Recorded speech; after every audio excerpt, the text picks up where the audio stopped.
Ladies and gentlemen, boys and girls, plotters, snotters and Harlem Globetrotters, welcome along to the Joe Spivey YouTube channel where we discuss books and little else. And the happiest of World Book Days, folks. I am reliably informed that it is indeed World Book Day, and our sort of tranquil pastime, which we have adopted as a fine method of entertainment, is of course being co-opted by the most fiendish and affectatious gits today. Anybody with a social media account is pretending that they indeed love reading when in fact they're just sort of, you know, taking their books down to the cinema or dressing up as their favourite character or walking around the park with their books. It's frankly a little demoralising, folks. But there we are. Our social act of the solitary man is being, as I say, co-opted by every commercial organisation, so that you spend your money essentially. But anyway, I thought I thought there would be a World Book Day tag or something to commemorate it on with our little community here, and indeed there is, created by I think Steve Donoghue originally, but it's as with everything with that bloke, everything has metastasized from him, and so indeed many people have done it in the past, and I'm going to bring it into 2024 with my own. There are 6 or 7 questions that I'm going to love to get to. First of all, we might as well say, if it's not a tautology, we do indeed live in a global world. I am speaking to and in the earshot of many devices which are, of course, of Japanese origin and whose innermost lithium-ion batteries were farmed from the Democratic Republic of the Congo. This very shirt, though ostensibly a product of the United States of America, Ralph Lauren, is probably the product of a Vietnamese sweatshop. I will probably be eating an American burger later on. I'm currently sitting on a Swedish poof, not a puff, a Swedish poof. That's an excellent delineation to make. I stopped sitting on homosexual boys a long time ago, and yes, my house was probably architecturally designed by a German, and so indeed we do feel very global these days. Globalization has grabbed us by the collar and ran. So yes, anyway, let's get on with these questions to stop me prevaricating. Question 1. What country do you currently call home? Is it the same country where you were born? And yes, indeed it is. The country I currently call home is the People's Republic of Yorkshire, which has as its sort of luminaries and its political firebrands Michael Parkinson and Geoffrey Boycott. And indeed Jeremy Clarkson, but we've since distanced ourselves from him. Yes, we are in fact a separate legislative body. We are our own principality, apart from the United Kingdom and Great Britain. But yes, not only is Great Britain, if we return to seriousness, my home country and the country I was born in, but Kingston upon Hull, in which I currently reside, is indeed my birth city as well. I've been around and about in Britain, but I continue to call Kingston upon Hull my home. Yeah, I might as well offer or issue out a typically unpatriotic comment. Great Britain, you guys all have this idea that we, you know, bob around like Bertie Wooster and all go fox hunting and have crumpets and, you know, kiss Joanna Lumley on the patio, when in fact nowadays all we have is, I mean, we used to be the world's, you know, we used to be the world's marshal. We used to actually be a creditor, and people used to come to us for all sorts, but nowadays all we have is Goldman Sachs, David Attenborough, Buckingham Palace, Manchester United, and a third person, Rishi Sunak. So yeah, we're a little bit tired at the moment, is Great Britain, but I'm sure we'll walk it off, and I think it's Alistair Campbell that's advocating for a return to the centrality of arts in Britain as a way of giving out a global message, but I'm not sure on that either. Question 2. How many countries have you visited? Did you buy any books there? And I've got written down 8 at least mentionable ones. The usual ones for people who for people of my persuasion who are, you know, sort of just off the coast of continental Europe. So I've done France, Belgium, Holland, another one around there. Yeah, France, Belgium, Holland, Wales, France, Belgium, Holland, Wales, Spain, not Italy to my chagrin, Germany, Switzerland, and another one around there. I think that might be it, actually. Yeah, Germany, Switzerland, America, 3, 8. Yeah, I think 8 that I can mention. There was, of course, the issue with the marmalade trade embargo in Peru, which I was sent out to straighten out, but I don't think I can mention that here, even though I just have. There was, of course, the issue with the minefield in Kuwait, in which I was instrumental in sorting out too, and indeed when Grand Viceroy Spivey was done for tax evasion in Bangkok and was held pretty much at gunpoint by the embassy. I also went to Thailand to straighten things out as well there. But I think I've just mentioned those three things to which I was sworn to secrecy, but there we are. So yes, I think 8. I haven't travelled a great deal. I find it, it's not infantile, but I really do find it just sour that most people think that travel broadens the mind, and it can do when done well, but when you spend most of the time lubing yourself up with sun cream and, being supine on lounges and only eating the food that you eat here, the oleaginous bacon and sausages that you would eat down the greasy spoon is what you have in Benidorm. That isn't broadening the mind, okay? Going to Florence and visiting the museum whose name is the Uffizi, the name of the museum there, that's broadening the mind. But most people, when they say that travel broadens the mind, that actually just means going out and fornicating with a Malaysian lady or an Indonesian lady, or popping down to Australia for cricket or something like that. So yes, I haven't visited many countries. A few more, I suppose, on my bucket list, but I'm a little bit of a home bird. I think it's Jabez Wilson, isn't it, in Sherlock Holmes' The Red-Headed League, where he says it could be weeks and months before I cross the welcome mat. And that is indeed a sentiment shared by myself. So yes, question 3. And did you buy books when you went to those places? I don't think I did, really. I wasn't very bookish. I haven't left Britain since 2019. So since lockdown hit, my passport is well out of date and everything needs updating. As far as as far as the European Union are concerned, or as far as NATO are concerned, I no longer exist. So yes, did I buy books when I was abroad? No, I didn't, because I wasn't bookish. I was 15, 16 and 17. I was the usual wastrel, the usual dolt who spent most of his time on Instagram, or indeed pushing around a carbon fibre bicycle. So yes, I didn't buy books when I was abroad. Question 3. How well is the world represented in your book collection? And it's reasonably well represented. I'm not like some of you pedants that want one book from every country or anything bizarre like that, but I've got a pile for you to show you. We've got William Shakespeare's Hamlet, first of all, in the Penguin Classic. There he is. There's Mr. Hamlet, who is, I don't know, cuddling himself. He's sort of clearly put out, as he is for the majority of that play. I think most people, if you surveyed them, would probably say that Hamlet is set in, I don't know, Berkshire or Kidderminster or somewhere like that, but it is in fact set in Denmark, something rotten in the state of Denmark. Yeah, so that's some Danish stuff for you Danes, I suppose. Next up, we've got Will Self's Walking to Hollywood, a British author, and this is a sort of, I always call it fictionalized non-fiction. It's a sort of dreamy, languorous memoir of him, of Will Self is Professor of Contemporary Thought and indeed a specialist in psychogeography at Brunel University in London. And yeah, he just essentially walks around aimlessly and evinces the virtues of that, and says that it broadens the mind, and says that when you stop walking purposefully and just sort of meander about, then that apparently is great for the soul and probably your creative capabilities as well. So he walks up and around about the East Yorkshire coast, up and around me, Hornsea, Withensea, Aldborough, and places like that. It's also the fastest eroding coastline in Europe. That's probably one of the good facts for later on. But this also obviously goes to Hollywood, and he perambulates all the way around. I think it's a 15-20 mile circumference, not a radius, Joe, a circumference. So yes, it represents America really rather well. So what he does is he walks from his hometown in, his home area, which is South London, I think, and yeah, he walks straight to the airport, walks straight to Heathrow or somewhere, lands at JFK, and then walks from JFK to, not JFK, goodness me, Joe, LAX, I think it is, or somewhere like that, and walks all the way around Hollywood. It's been a while since I've read it. I need to redo it, but yeah, represents America quite well. Next up, we have, again, something I've shown on this channel before. This is Jun Chang and John Halliday's Mao, The Unknown Story.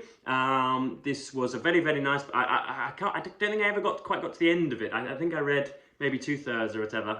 It was not one of the days when I was annotating either, so there aren't many fingerprints of my judgments in here. But yes, obviously Mao's Long Great March or whatever, it essentially calls him the physical embodiment of realpolitik, who didn't have an ideological bone in his body, and essentially just wanted to get his fingers on the wheel of power for his own personal benefit, not for the progression of his country, not to further any deep-seated political ideals, but just to have his way with a huge country, essentially. And he's probably the worst person you may not have heard of.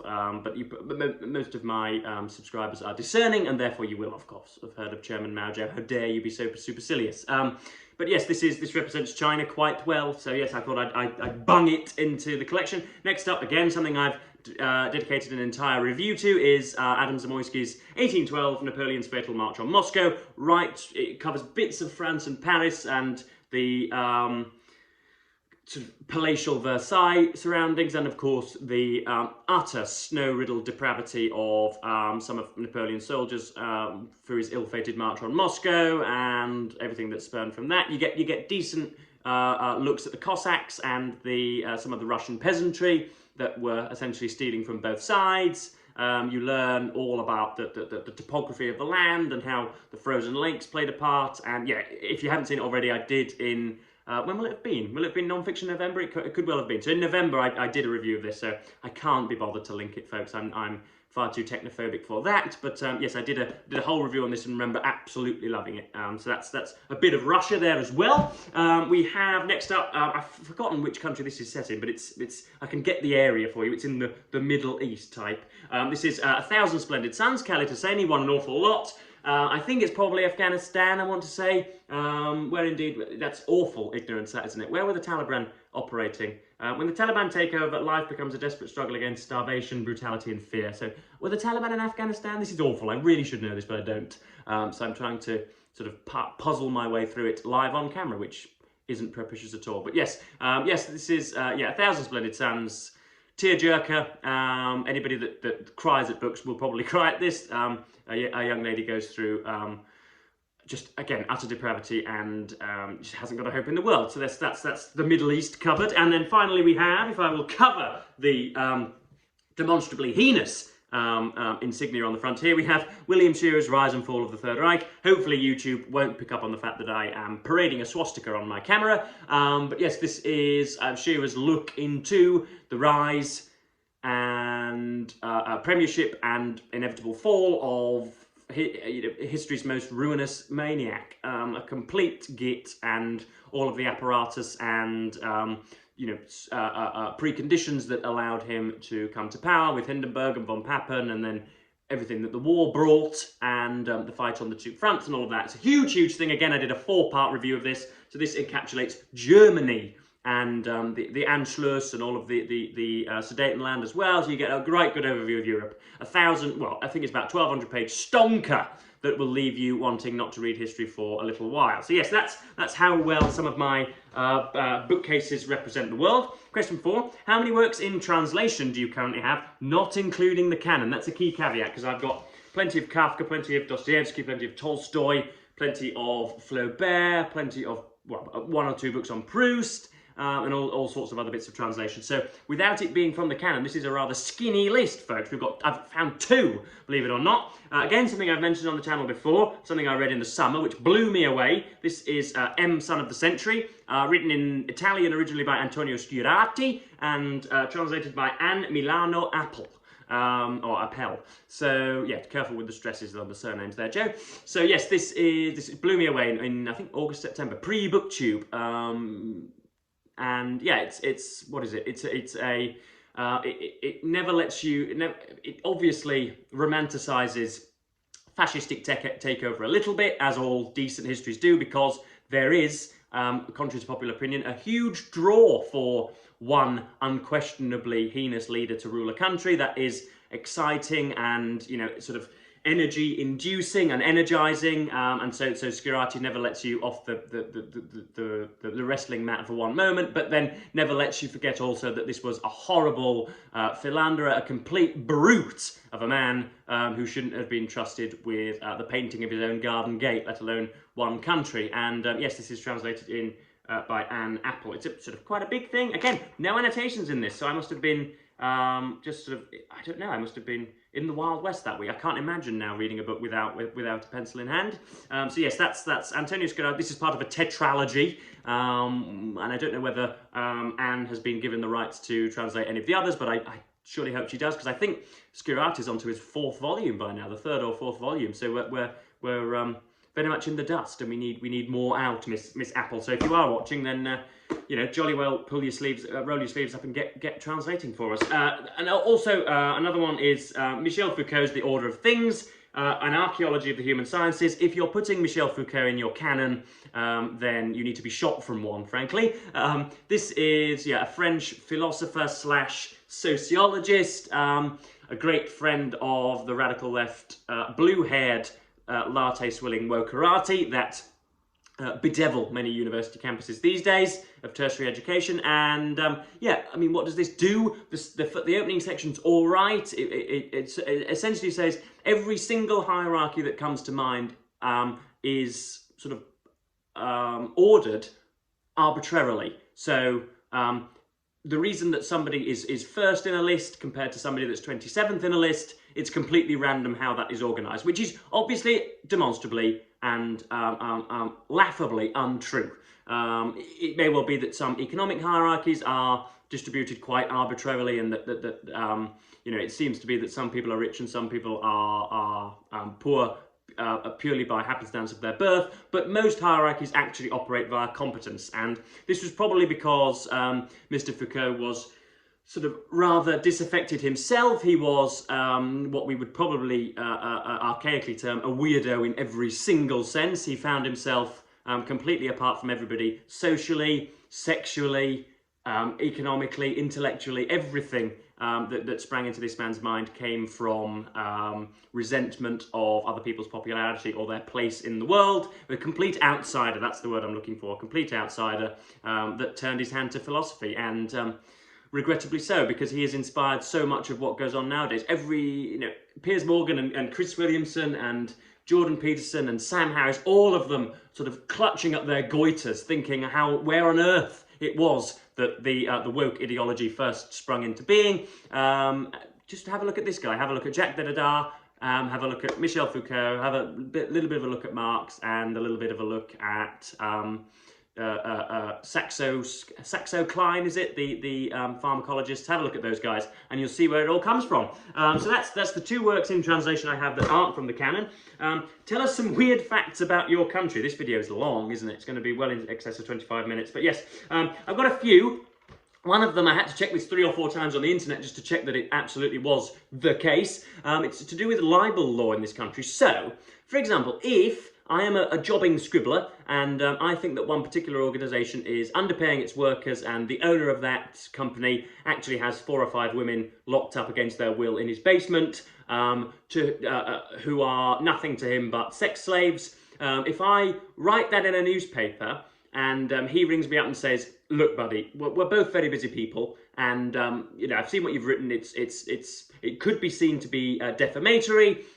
You've clearly put a lot of effort into the column. I don't want to ruin your reputation. It's going to be a long court battle. Here's £100,000 to either step down or have the column removed, or you know, climb down from your moral high ground." And I say, "Well, no, actually, I think it's quite repugnant that you have 4 women in your basement as sex slaves, and you only pay your workers £4 an hour to make you know, cloths for clothes. I think that's horrible, and I'm going to double down, and I'm going to write another column, and I'm going to stamp on your front door for ages and ages and ages.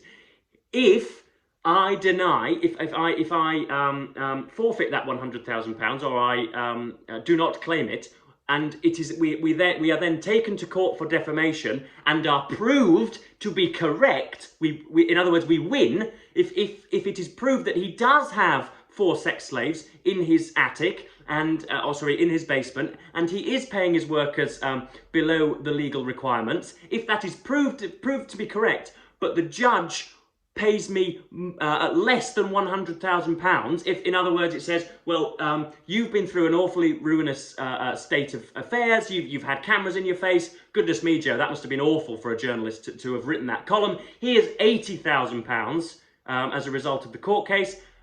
I then have to pay all of the loser's costs. He may well have been in prison for sexual assault of those 4 women, but I have to pay all of his costs, all of my costs, all of the lawyer's costs, and never see a single cent of that, or a penny of that £80,000. That is libel law in this country, which is absolutely mad. You have to check that online. I'm 80% certain that that is the way that it is. That is absolutely mad, and I think it may well be the case in the US as well, but that is nuts. That is completely rigged against the powerful people who can afford to spend £150,000 on lawsuits, small lawsuits, minor lawsuits. So yes, that's one of the weird libel laws in Britain.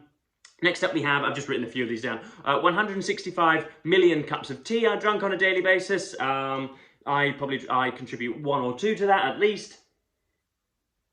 Although it is a point of contention what tea bag you decoct in order to make that cup of tea, but we won't get into that can of worms. And indeed, 1 person is killed by their own reticence every 15 minutes in Britain. That's, of course, a sardonic one. We are known to be really rather sort of, we're known to stand off and to be really rather reluctant to show our emotion. Some of us, of course, we're still firebrands and effervescent in our own rights, such as myself, but many Britons are, in fact, yeah, just really rather cautious. So I suppose that's another fact, I would imagine. And as I mentioned earlier, we have the most erosive coastline in Europe, down East Yorkshire. So is there a work of world literature on your TBR? That's question 6, and indeed there is. It's for March of the Mammoths, the estimable booktube event that I'm hoping to participate in, and I have Leo Tolstoy's War and Peace, set at the time of Adam Zamoyski's 1812. I believe even my great booktube friend Renee at The Left-Handed Reader did a sort of side-by-side simultaneous read-along of both of them, or reading of both of them, and yeah, it's a rather, I've always thought of it as a cartoonish and a lesser inferior cover on there, but it's such as the case with Wordless Classics, a big toe crusher that I'm hoping to get through some point in the month of March, so that's it. Yes, and the final question, I guess, it says tag other booktubers, but by the time that this goes out, World Book Day will be done, so I'm probably not going to bother anyway. But if indeed you are a booktuber and you're watching this, then consider yourself tagged. So yes, that pretty much covers me for today, folks. Somehow I've gone on for 22 minutes talking on World Book Day. So yes, I'm probably going to end this video here and say thank you ever so much for watching BookTube, and goodbye.